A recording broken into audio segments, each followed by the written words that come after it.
Hey guys good morning. ৰাতিপুৱাই ওলাইছোঁ ঘৰৰ পৰা কাগজ পত্ৰ লৈ, মানে আমাৰ এখন ছ'চাইটি আছিলে লগৰ কেইজনৰ, আজি মানে নটিচ দিবলগীয়া হৈছে সেইটোৰ কাৰণে। আৰু যোৱাকালি ৰাতি 1 বজালৈকে মানে নটিচ লিখিছোঁ। আৰু যিয়ে নহওক এতিয়া গৈ আছোঁ শুৱালকুছি, আৰু গৈ থাকোঁতে দেখিলোঁ এইবোৰ নাচনি। ভাবিলোঁ অৱতৰত ক'ত কি আছে এতিয়া, পিছত গম পাওঁ স্কুলত মানে কিবা এখন সভা চলি আছে, তাৰে কাৰণে সকলোবোৰ শোভাযাত্ৰা এতিয়া কৰিছে। আৰু আমি গৈ আছোঁ বজাৰত, মানে আজি ৰবিবাৰ যিহেতু বজাৰ বহিছে শুৱালকুছিত, তালৈকে গৈ আছোঁ।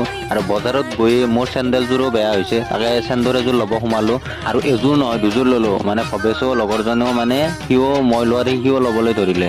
তাৰপিছত চব্জি বজাৰৰ ফালে সোমালোঁ। চব্জি বজাৰত যদি চব্জি নলওঁ অলপ কেনেকৈ হ'ব। তাৰপিছত কবি চবি পাচলি অলপ লৈ ল'লোঁ। এতিয়া গৈ আছোঁ গাহৰি, মানে ই বোলে গাহৰি লৈ আহে, তাৰপিছত গাহৰি লৈ আহিলোঁ। ঘৰলৈ উভতোতে ৰাস্তাতে হোটেল এখনত সোমাই চাহো দুকাপ খাই আহিলোঁ।